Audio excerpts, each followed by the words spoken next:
It's the culmination of weeks of investigation into Malaysia's former Prime Minister.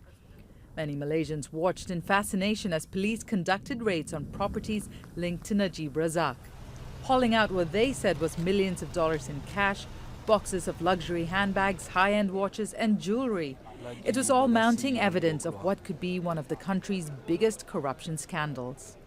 Of course, when you look at the entire structure with all the complicated and complex transactions across so many countries, it would seem to be like a way to actually siphon out money from a government funding vehicle. See? So if you can put it in one word, it's more like a scam. See? The case focuses on how $10.6 million from a state investment entity, SRC, ended up in Najib's personal account.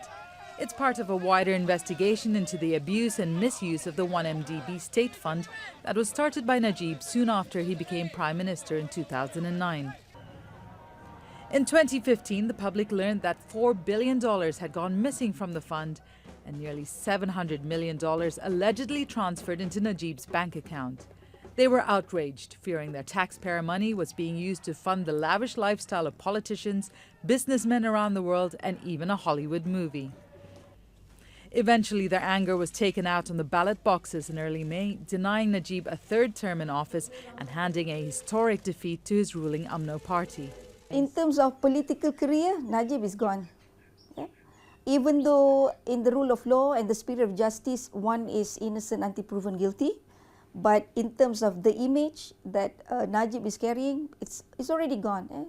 He will always be seen as the image of corruption. The new government is made up of a coalition of opposition parties headed by the former Prime Minister Mahathir Mohamad. The government says its priority to find out what's happened to the millions of dollars that went missing.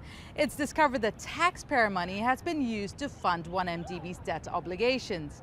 So far, $1.8 billion of state money has been spent to bail out the fund, and hundreds of millions more will have to be paid out by the end of the year in interest payments. The lavish lifestyle of Najib and his luxury-loving wife have been under the microscope for years. But until recently, there was little evidence to link them to the embezzled money.